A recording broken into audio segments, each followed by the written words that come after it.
আসসালামু আলাইকুম গাইজ, তোমাদের সামনে চলে এসেছি দুপুরের রেসিপিতে কি কি বানাবো সেগুলো নিয়ে। এই যে দেখো, আমি উনানে ভাত চাপিয়ে দিয়েছি, ভাত হয়ে গেছে। দেখো, ভাতটা আমি নামিয়ে ফেলেছি। আমি অফ ক্যামেরায় ফ্যান ঝরিয়ে নিয়েছিলাম। এই যে কড়াই ধুয়ে কাদা লাগিয়ে এই যে আখায় চাপিয়ে দিলাম। এবার মাছটাকে আমি কুটে বেছে নিয়ে এই যে মশলা করব। এবার হলুদ, লঙ্কা, জিরে গুঁড়ো, লবণ এগুলো দিয়ে ভালো করে মেখে নেব। তোমরা দেখতে থাকো কেমন করে আমি মাছটা ভাজি। এই যে আমি উল্টিয়ে পাল্টিয়ে মাখিয়ে নিচ্ছি। বাঙালির খাবার দুপুরবেলায় মাছ ভাজা, ডাল, আর তার সঙ্গে আর একটা কিছু ভাজাভুজি হলে আরও ভালো। এই যে কড়াইয়ে আমি তেল দিয়ে দিলাম। তেলটা তেতে গেলে মাছটা দিয়ে দিব। এই যে তেলটা প্রায় তেতে গেছে। এইবার আমি মাছটাকে ছেড়ে দেব।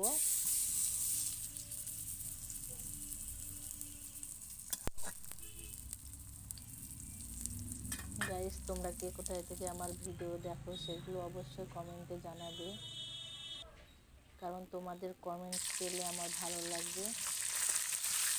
আরও সুন্দর সুন্দর রেসিপি পাওয়ার জন্য, সবার আগে আমার ভিডিওটা পাওয়ার জন্য সাবস্ক্রাইব করে দিবে।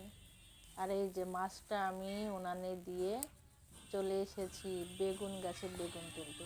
দেখো কত সুন্দর বেগুনটার চেহারা, কিন্তু হাত দিয়ে ছিঁড়তে বেশ কষ্ট হচ্ছিল। তারপরে আমি ছিঁড়লাম, আবার চলে আসলাম। আমি এই যে মাছটাকে ভেজে তুলে নিব। এবার তুলে নেওয়ার পরে দেখো গাইস, মাছটা আমার কি সুন্দর ভাজা হয়েছে,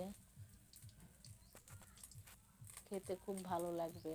তোমরাও এইভাবে খেও। আমি অফ ক্যামেরায় এই বেগুনটা কেটে রেখেছিলাম। এবার এই বেগুনটাকে আমি লবণ, হলুদ, জিরে গুঁড়ো দিয়ে মাখিয়ে নেব। এই যে দিলাম সব মশলাগুলো, মাখিয়ে নিয়েছি আমি। এবার মাছ ভাজার যে তেলটা বেঁচেছিল সেই তেলে আমি বেগুনগুলো ছেড়ে দিলাম। বেগুনের চপ আর মাছ ভাজা, তার সঙ্গে দেখো, তোমরা ভিডিওটা দেখো বুঝতে পারবে আজকে কি কি আইটেম ছিল। এই যে বেগুনটা ভাজা হয়ে গেছে, এবার আমি দিয়ে দেব কালো জিরে। কালো জিরে বেগুন ভাজায় দিয়ে দেখবে কত সুন্দর টেস্ট আসে। এই যে হয়ে গেছে, এবার বেগুনটা আমি তুলে নিব। দেখো গাইস, কত সুন্দর হয়েছে। এই যে মাছ ভেজে বেগুন ভেজেও তেলটা বেঁচেছে, কারণ বেগুনটা গাছের বেগুন তো, নিজের গাছের, নিজের বাড়ির, যার কারণে তেল বেশি ছিল না, কারণ প্রচুর নরম ছিল। তাতে আমি মুগ ডালটা দিয়ে দিলাম। এই যে মুগ ডালটা ভেজে এইবার আমি জল দিয়ে দিব। জল দিয়ে দিলাম। এইবার আমি কিছুটা সময় ছেড়ে দিয়েছিলাম উনানে সেদ্ধ হওয়ার জন্য। সেদ্ধ হয়ে গেছে। এবার আমি কিছুই দেব না, খালি লবণ আর হলুদ দেব, আর সামান্য একটু জিরে গুঁড়োও দিয়ে দিব। এই যে দিয়ে দিলাম। দেওয়ার পরে ডালটা সিদ্ধ হয়ে গেছে। এবার আমি এটাকে ঘুটে নেব। এই যে আমি ভালো করে ঘুটিয়ে নিলাম। ঘুটে নেওয়ার পরে এবার আমি জল দিয়ে দিব। দেখো গাইস, কত সুন্দর খুশবু আসছে, খেতেও ভালো লাগবে। কিন্তু আমি সবেমাত্র দেখাচ্ছি তোমাদের, খেতে দিতে পারছি না। কিন্তু তোমরা চাইলে আমার বাড়িতে এসো, আমি এইভাবে রান্না করে সবাইকে খাওয়াবো।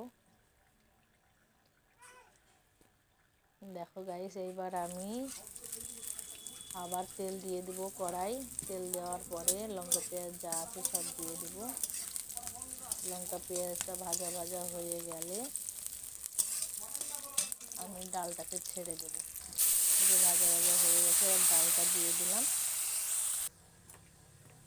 এই পুরো ডালটা আমি ঢেলে দিলাম। লাস্টে আমি ধনিয়া পাতা দিয়ে দেব, কারণ ধনিয়া পাতা দিলে সব তরকারি খেতে ভালো লাগে, ডালটা তো আরও ভালো লাগে। আর এই যে আমার মুরগি, এই মুরগি ছিল 8টা বাচ্চা, কিন্তু কালকে খেয়ে নিয়েছে। আর এদিকে আমার ডাল হয়ে গেছে, এই যে আমি ঢেলে নিলাম। এই দেখো গাইস কত সুন্দর ডালটা হয়েছে। এই দুপুরে আমি এবার খেতে বসে যাব, দেখো তোমাদের সামনে খাবো আমি।